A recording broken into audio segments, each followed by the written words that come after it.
You've done everything for me. You've done everything for me. You've done everything for me. You've done everything. Oh, you've done everything for me. You've done everything. You've done everything for me. And then we're gonna say, you supply every need. You're so faithful to me. You've done everything for me. What have you not done for me? You've done so much for me. I give you all. You've done so much for me. Come on and put your hands together if you know what is done.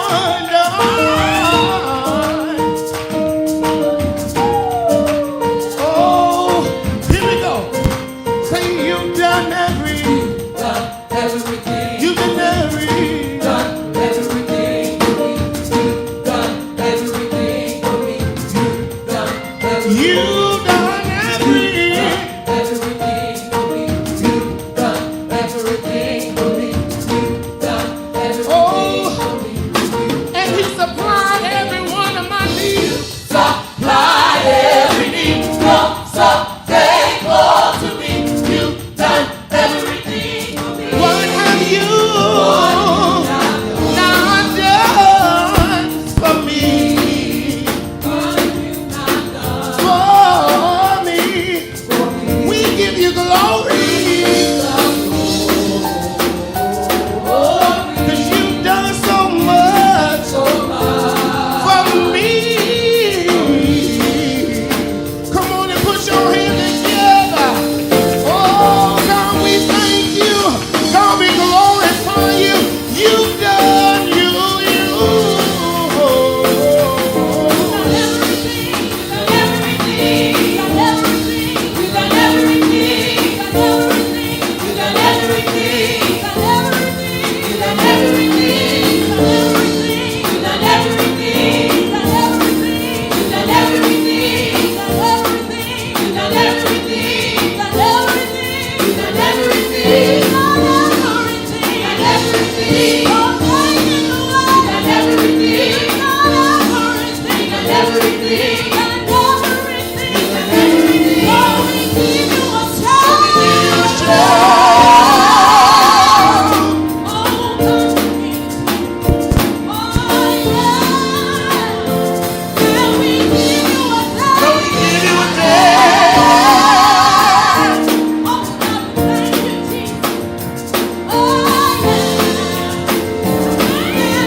First Kings chapter 17, verse 2 through verse 9, you'll find these words recorded.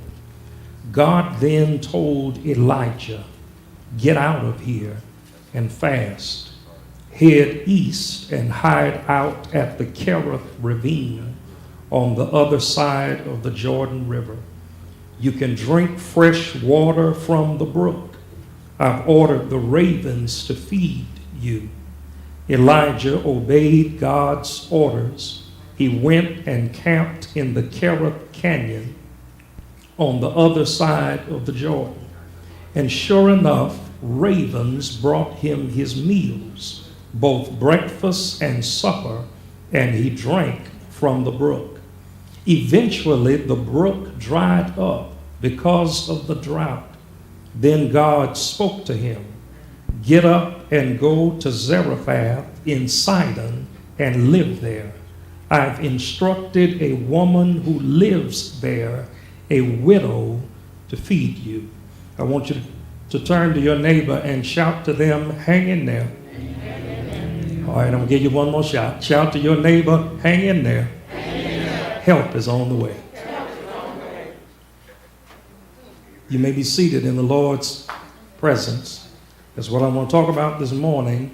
Hang in there. Help is on the way. One of the greatest chapters in all of the Bible on the subject of what it means to trust in God is 1 Kings chapter 17.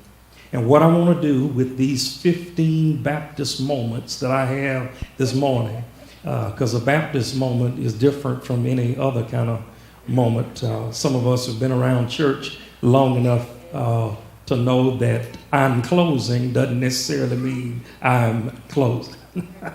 That might mean there's another 30 minutes going on in the process. But in these 15 Baptist minutes that I have, I want to take 1 Kings chapter 17 and try and break it into some manageable pieces. It again proves to us what it really means to trust in God. The first piece is actually found in verse 1 down through verse 6, and it is this: "The Lord moves in mysterious ways."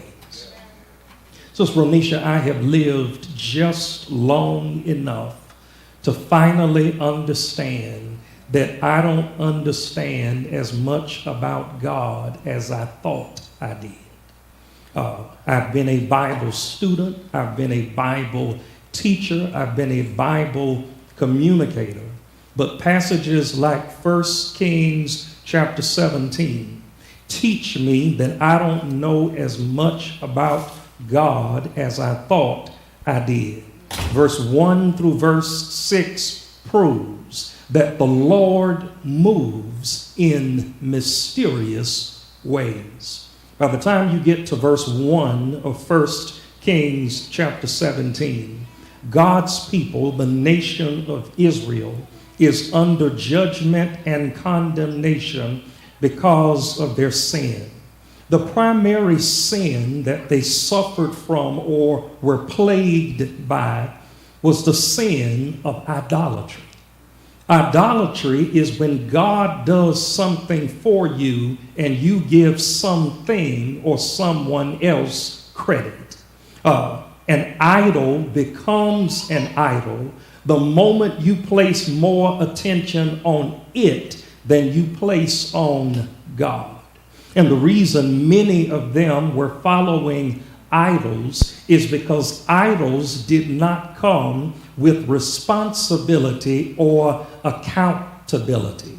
Some of us, not any of you in this room, but some of your cousins, if you could choose your own God, you would. And if we could choose a God, we would choose a God who didn't have any problems with the way that we are living.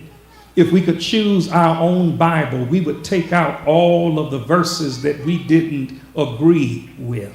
It was much like that lady who was in church, and everything that her pastor said, she shouted behind him, "Preach, brother pastor, tell them they need to get it right."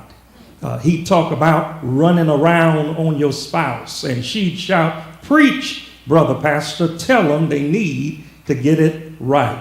He'd talk about drinking alcohol and smoking, and she'd shout, "Preach, brother pastor, tell them they need to get it right." But one Sunday morning, he got up and talked about dipping snow. And she said, "Hold on, brother pastor, you done gone to meddling now." Most of us, if we could choose our own God or choose our own Bible, we would choose a God or a Bible that condoned our behavior and condoned our attitudes. The problem occurred in 1 Kings chapter 16. The nation had grown so cold towards the things of God. Their hearts had turned so far in the wrong direction until they were following a wicked king. His name was Ahab. You may not be that familiar with Ahab. You may know a little more about his wife, whose name was Jezebel. You don't even have to know all that the Bible says about her. History dictates that I've heard of a lot of little boys named Elijah, but I never met a little girl named Jezebel. And if I find out you name your child Jezebel, me, you, and God are going to have a long conversation. He was a wicked man with a wicked wife leading wicked people. How did God respond to their wickedness? You find it beginning in verse 1 of chapter 17. And then this happened. Elisha the Tishbite from among the settlers of Gilead confronted Ahab. As surely as God lives, the God of Israel before whom I stand in obedient service, the next years are going to see a total drought, not a drop of dew or rain unless I say otherwise. Elisha, who was not introduced to us prior to chapter 17, is sent to Ahab and to Israel to tell them that because of your sinfulness, your wickedness, and your rebellion, it's not going to rain until I say it's going to rain. When you read Luke's Gospel chapter 4 and verse 25, you discover that for the next 3.5 years, not one drop of rain fell. The judgment of God had fallen on them. Watch what you find beginning in verse 2. God then told Elijah, get out of here and fast, head east and hide out at the Kerith ravine on the other side of the Jordan River. You can drink fresh water from the brook. I've commanded ravens to feed you. Elijah obeyed God's orders. He went and camped in the Kerith Canyon on the other side of the Jordan. And sure enough, ravens brought him his meals, both breakfast and supper, and he drank from the brook. God says, Elijah, go tell Ahab it's not going to rain until I say it's going to rain. What is it in your life that God is on the verge of shutting down? I think sometimes we live in lives of such comfort until we think that just because something happened yesterday, it's going to happen today or it's going to happen tomorrow. When the truth is, at any given time, the judgment of God can fall on us, and what used to flow freely, God can turn off. That's why I live each day of my life to the best of my ability, thanking God for everything that I have. Now, I'll be honest, and I know I'm not the Lone Ranger. I complain sometimes. There's some things in my life that are not as perfect as I would like them to be, and sometimes I complain. Brodero, let me tell you what always happens in response to my complaints. The moment I begin to complain, the first thing I think about is people who are far worse off than I am. The second thing that I think about whenever I begin to complain If I'm going to complain about the things that are going wrong, I got to be thankful for the things that are going right. You know, the third thing that happens anytime I feel like complaining, God reminds me that every now and then it's all right to complain. See, the problem with a whole lot of us, we have gotten so deep until we feel as though we cannot be honest about our emotions, honest about our fears. We will see by the time we get to the end of this text that there are some things that God cannot fix if you are not willing to face. God said to them, it's not going to rain.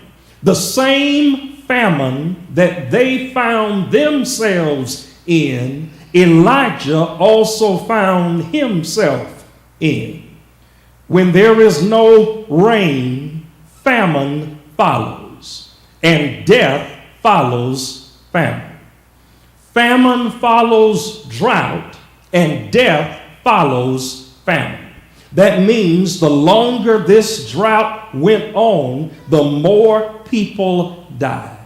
So God said to his prophet Elijah, after he sends him to the wicked king with the wicked wife leading wicked people, God says, Elijah, the same famine that they are in will grip you also. So follow my instructions. Go down to a brook called Kerith, 25 miles away. And I'm going to allow you to drink water from the brook.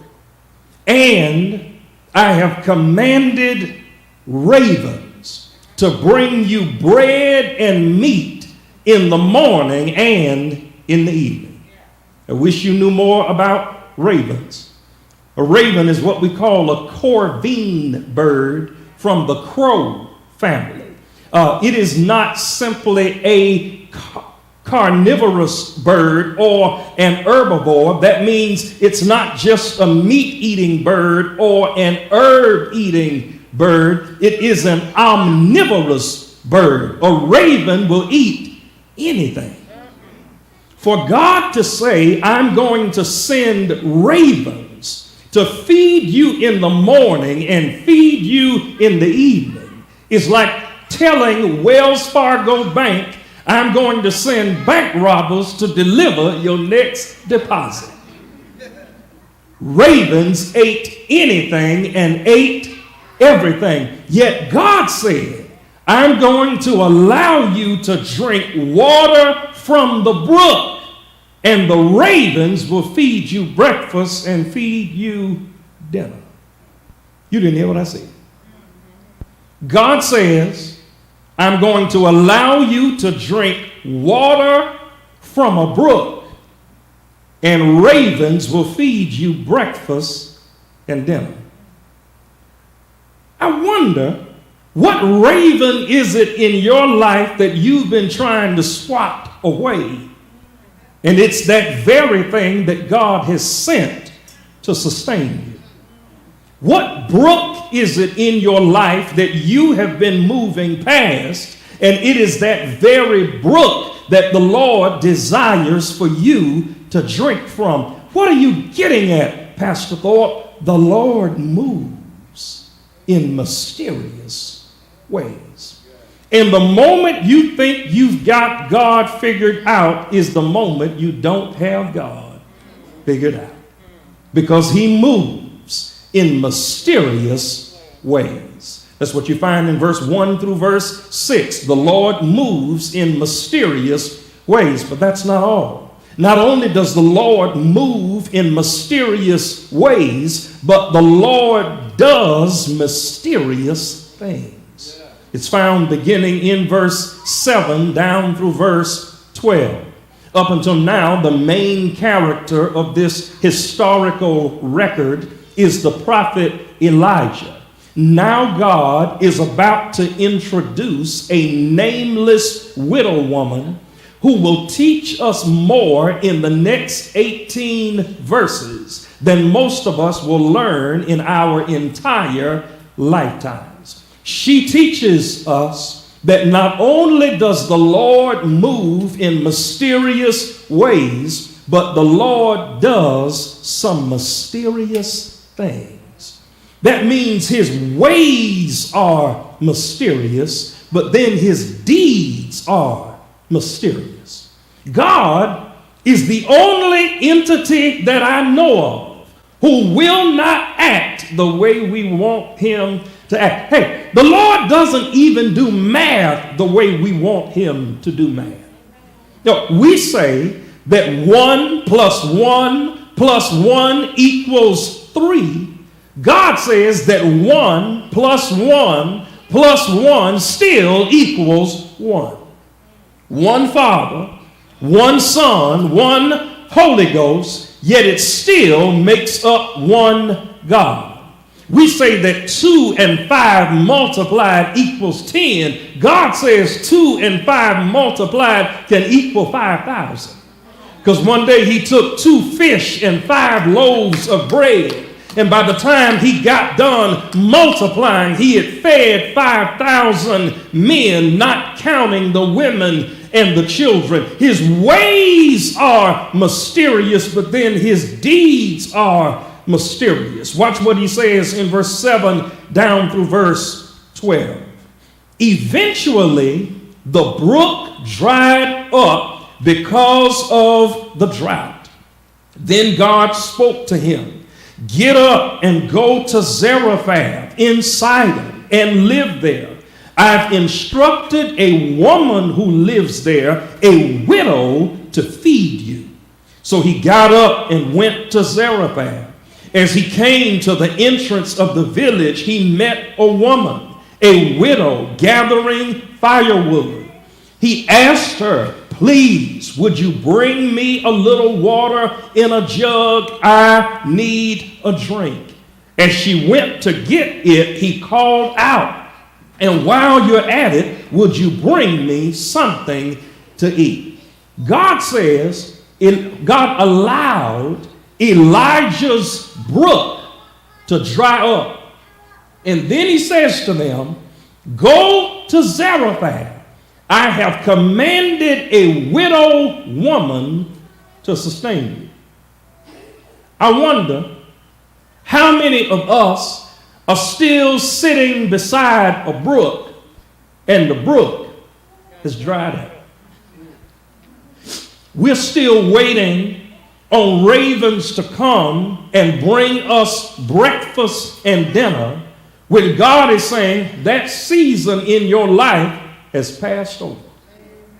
Now the season is, go to Zarephath. I have commanded a widow woman there to sustain you. I had a whole lot of problems with that.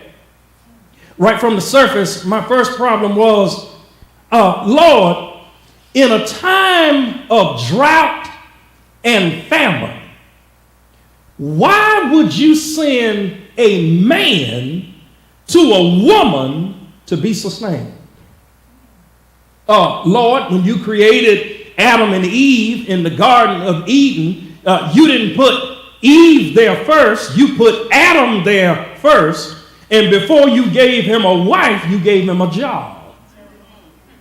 Yet here, God says to Elijah, I'm going to send you to Zarephath, and I have commanded not only a woman, but a widowed woman who's going through the same drought, the same famine that you are facing, but I've commanded her to take care of you. Then I called God. I said, Reverend Jesus, the further you read in the text, you discover not only is she a woman, not only has she lost her husband, but she's been left to raise a young son. She is caught in the midst of a drought, a famine, and surrounded by death. And God says, go to her in order to be sustained. And then I said, Reverend Jesus, where is this woman? And he said in Zarephath, Reverend Jesus, how far away is that? About 100 miles. I said, Lord, you're sending your servant who is hated by everyone he comes in contact with because they concluded that the servant or the mouthpiece of God was Elijah. And they concluded if there was no Elijah, there would be no word from God. And if there was no word from God, there would be no drought, there would be no famine, there would be no death. God sent Elijah through enemy territory for 100 miles to meet a widow woman with a young son. His ways are mysterious, but then his deeds are mysterious. And somebody in this room is wondering why the Lord has allowed certain things to happen to you. And God sent me by here to tell you, don't give up on God. Help is on the way. Don't get mad at him. Don't doubt him. Don't curse at him. Recognize that help is on the way. Now, let me give you this for free and parenthetically. All of the assistance that you find in 1 Kings 17 hinged upon one thing: obedience. God told Elijah to get up and go to Ahab. He got up and went to Ahab. He told Ahab what God told him to tell him. And then God says, leave Samaria where Ahab is and go to the brook at Kerith. That was 25 miles. Then he says, leave the brook and go 100 miles to Zarephath. In every instance, God told Elijah to get up and go, and Elijah got up and went. I wonder what verse we on. Hey, has the Lord clearly told you to do something recently and you did the opposite of what he told you to do? He told you to get up and go. You sat down and stayed. Every aspect of this chapter and the success that God provided hinges on obedience. Which means even when he behaves mysteriously, even when he does mysterious things, learn how to walk in perfect obedience. The Lord moves in mysterious ways. The Lord does some mysterious things. But there's a third element contained in this text. It is in verse 13 down through verse 16. And it is this: the Lord can do anything but fail. Everybody in this room, somewhere in your life, you need an Elijah. And Elijahs can change from one day to the next. But you need someone in your life who has been through some things with God. And they've learned how to hear God's voice in some areas. We'll see later on, none of us get it right 100% of the time. But you need to have somebody in your life who can get a prayer through in the time of trouble. Watch verse 13 down through verse 16. Now the woman says, Elijah shows up. He's traveled 100 miles. He's thirsty and he's hungry. And Elijah says to the woman, bring me some water And while she's going to get the water, Elisha says, by the way, at the end of verse 11, bring me something to eat too. King James Version says, bring me a morsel of bread. Message Bible refers to as a biscuit. Said, I need a drink. And she went to get it. He called out, and while you're at it, would you bring me something to eat? Watch the woman's response in verse 12. She said, I swear, as surely as your God lives, I don't have so much as a biscuit. I have a handful of flour in a jar and a little oil in a bottle. You found me scratching together just enough firewood to make a last meal for my son and me. After we eat it, we will die. Now, I had a problem with this. I called God. I said, Reverend Jesus, you said earlier when you told Elijah to leave the brook and go to Zarephath, you said that you had commanded a widow woman to sustain him. Now that he has arrived, why does the widow woman appear to not be aware of what the deal is? Has God ever sent you somewhere you knew he sent you there, but when you got there, the people there act like they didn't know why you were there? And here's what God proves. Even in jacked up circumstances, he can do anything but fail. Hey, watch again. Everything about the success of this chapter hinges on obedience. Elijah said to her, don't worry about a thing. Now, if that had been me, I would have said to God, did I come to the right place? Is this the right woman? Elisha was so sensitive to the fact that he had gone where God told him to go, and he was doing what God told him to do. He believed the woman. The woman says, even in a drought, I still have some water left, but I don't have anything else. How is it that the woman could be in a famine and still have water? Well, take a field trip. She had enough water to drink, just not enough water to plant with. Y'all deep. Y'all deep. Sometimes you got enough gas to get to the gas station. You just ain't got enough to get around the corner. Y'all ain't ready. Oh, I'm the Lone Ranger. I'm the only one. Ever rolled into a gas station on a wing and a prayer?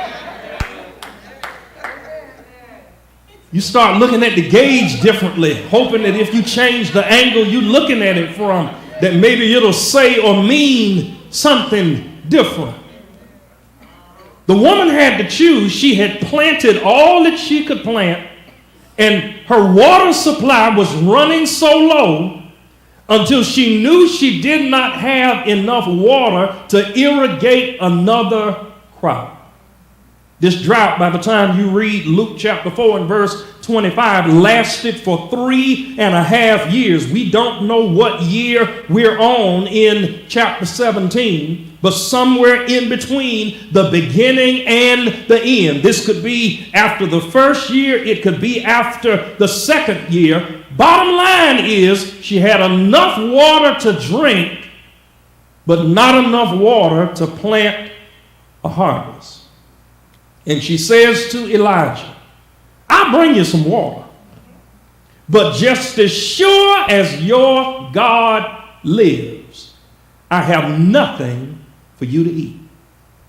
She says, matter of fact, the reason I'm out here at the gate of the city, King James Version says, she was gathering 2 sticks to make a small fire because she had a little bit of oil and a little bit of flour. She was going to make one final biscuit, and she and her son were going to eat it and die. And watch the nerve of Elijah. Elijah had some nerve, because she told him in verse 12, all I have is enough for one biscuit. Me and my boy gonna eat it and die. Here's verse 13. Elijah said to her, don't worry about a thing. Go ahead and do what you said.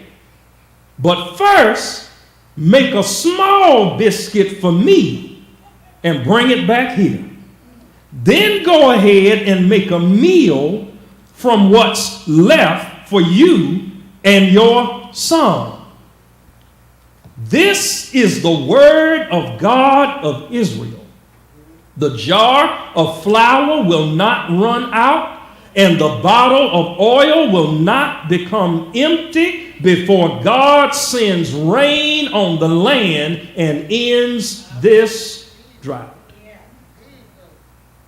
Elisha said, I heard what you said, but I also heard what God said.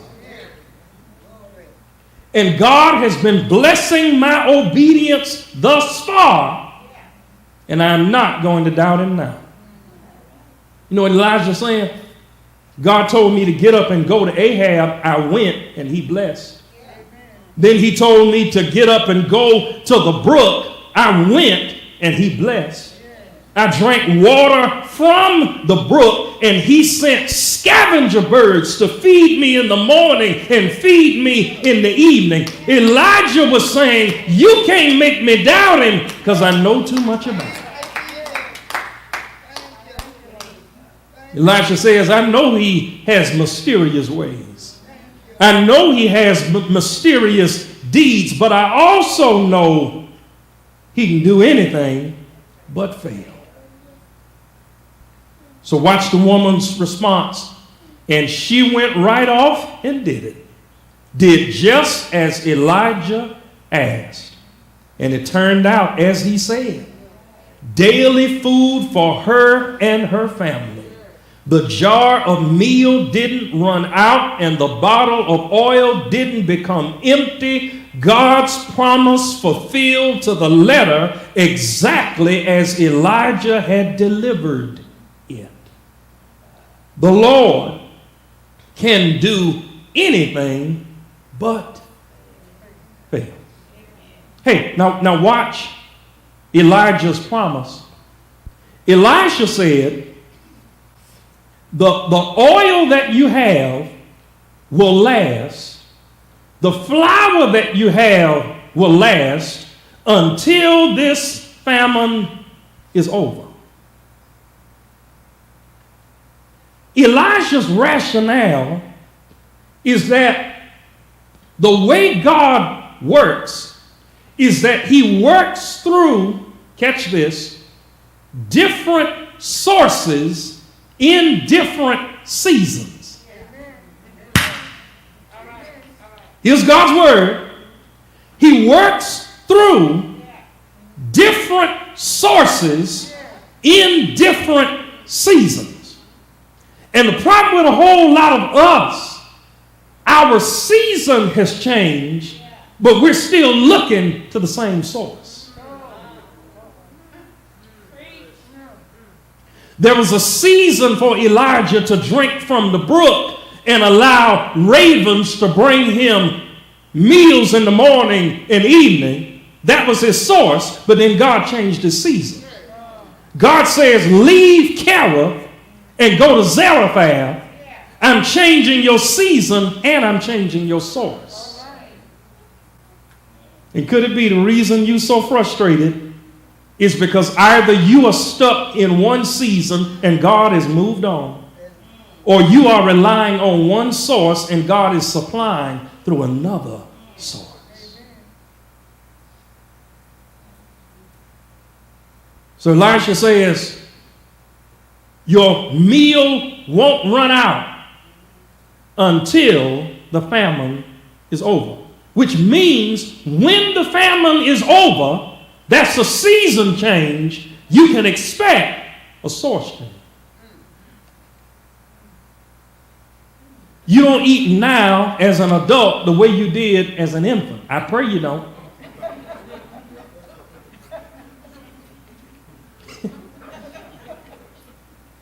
If you 12 and you still trying to find your mama talking about it's lunchtime,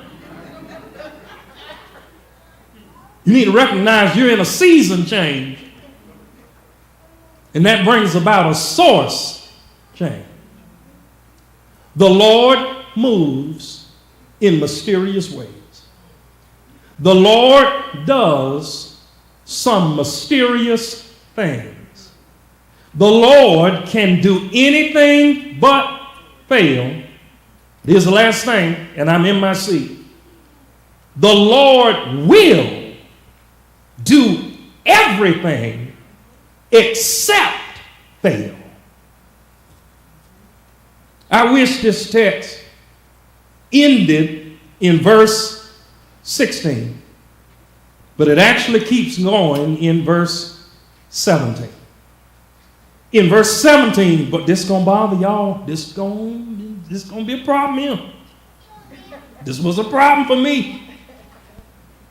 Verse 17, this is after God has blessed Elijah, after God has blessed the widow woman. Then verse 17, later on, the woman's son became sick. The sickness took a turn for the worse, and then he stopped breathing. The woman said to Elijah, "Why did you ever show up here in the first place? A holy man barging in, exposing my sins, and killing my son." Here's what the woman thought. The woman said, "You know what, Elijah? If you'd just left me alone, me and my son would have been dead by now." Because remember, the famine was so grievous, she was gathering some sticks to make a final meal, and she and her son were going to die. She had already lost her husband. Elisha shows up, and all of a sudden, she's eating daily, even in the midst of a famine. Life was going on as normal, and all of a sudden, her son gets sick, and then her son dies. And she says, "Elijah, you are the problem. If you had not come, God would not have come with you. And if God had not come with you, my sins would not be exposed." The woman felt that because of Elijah's presence, that the judgment of God showed up at her address. Hey, watch Elijah's response, and this really gonna mess you up. Elisha said, "Hand me your son." He then took him from her bosom, carried him up to the loft where he was staying, and laid him on his bed. Then he prayed, "Oh God, my God, why have you brought this terrible thing on this widow who has opened up her home to me? Why have you killed her son?" Can I rush ahead and tell you all the stuff I want to tell you? Here's the first thing I want to tell you. Just because you lost it doesn't mean God took it.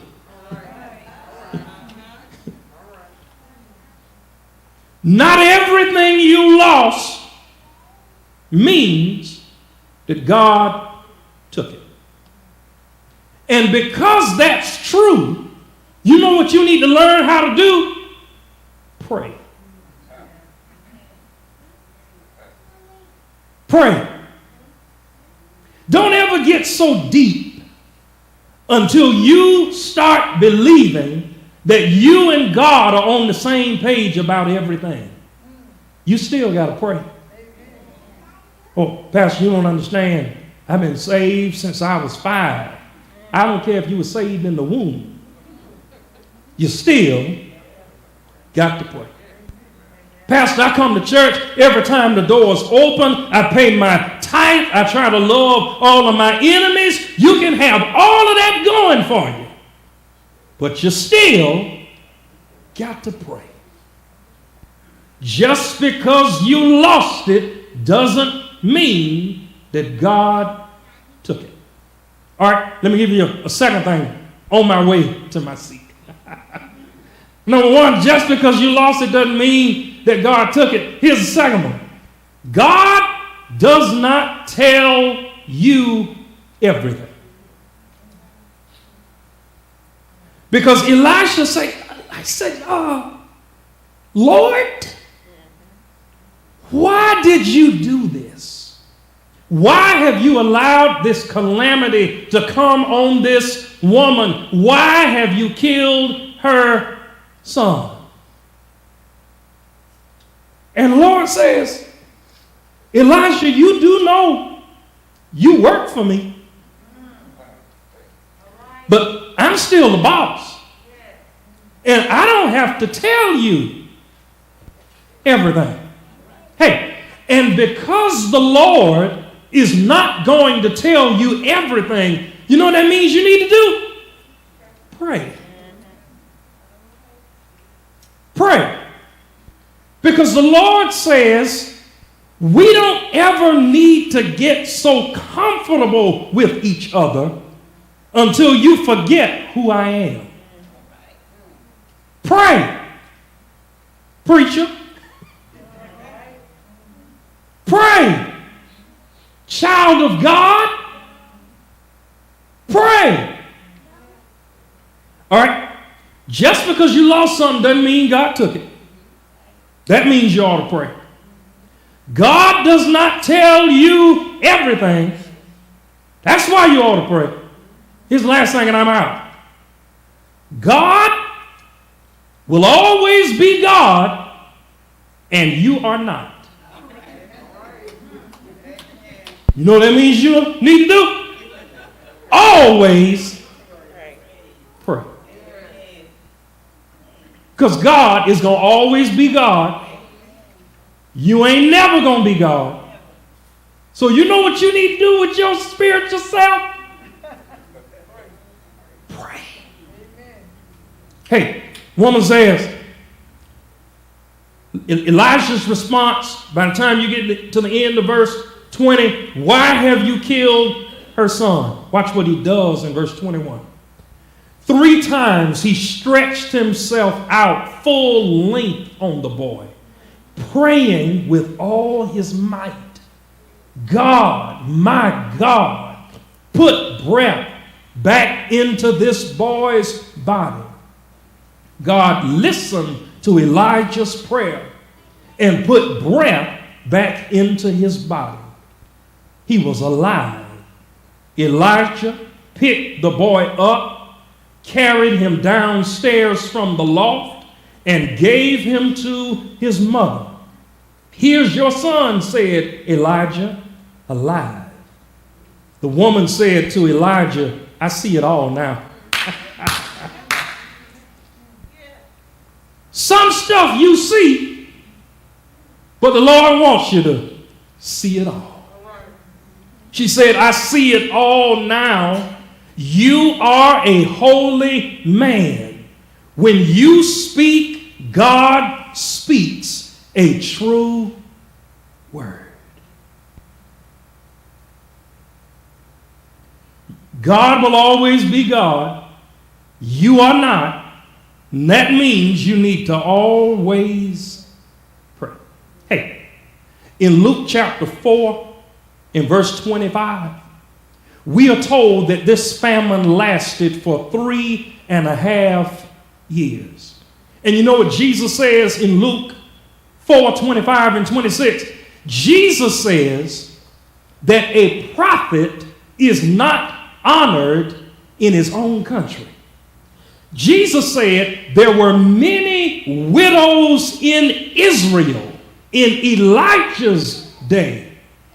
But God went past all of them and found a non-Israelite widow and turned her life upside down. You know what I'm getting at, Brother Harry? According to Luke 4, 25 and 26, we think she was getting a hard time in 1 Kings 17, but God says she was picked out to be picked on. Which means all the stuff you're going through can be God supernaturally at work, not to pull you down, but to lift you up. Hey, we're reading about Elijah in 1 Kings 17. If you read 2 Kings chapter 4, you read about his successor, Elisha. 1 Kings, Elijah. 2 Kings, his replacement, Elisha. Elisha was visiting a place called Shunem, and while he was there, a woman and her husband said, the woman said to her husband, this preacher keep coming by. And when he comes by, he doesn't have any place to stay. Why don't we build him a little room and add it on to our house? Her husband agreed. They built a room, added it to the side of the house. Elisha and his servant Gehazi are living there with this kind Shunammite family. Elisha says to Gehazi, his servant, he said, these people so nice to us. What can we do to be nice to them? Gehazi said, they don't have no son. Elisha said, that's what we'll do. He said to the woman, this time next year, you will have a son. The woman said, I didn't bring you here for that. She said, don't play with me. Don't toy with me. Don't toy with my expectations. Elisha said, just as sure as God lives, this time next year, you will have a son. You know what happened by that time next year? Ooh. She had a baby. Child starts to grow. Child was out in the field working with his dad, and the child said, my head, my head. The daddy said to the servants, take him to his mama, because that's what most daddies do when children ain't feeling good. Take him to his mother. The mother took the child, held the child until evening, and the child died laying on her lap. She takes the child up to Elisha's room, lays the child on Elisha's bed. Then she tells one of her servants, get a donkey ready. I'm going to find this preacher. Servant takes her to where Elijah is. Elisha sees her coming, says to Gehazi, go see what the Shunammite wants. Gehazi goes, asks the woman, is everything fine with your husband? She said, yeah, everything fine. He says, everything fine with your son? She said, yeah, everything fine. But she kept going until he got to Elisha. When she gets to him, she falls down at his feet. She reminds him that I didn't ask you for a son. You told me that I was going to have a son. Elisha says to Gehazi, take my staff, go to where the boy is, lay the staff on the boy.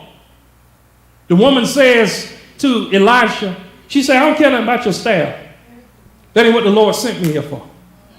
She says, I will not leave you until you come back with me to my house. The servant runs ahead, lays the staff, nothing happens. Elisha gets in the house. The boy is dead and cold.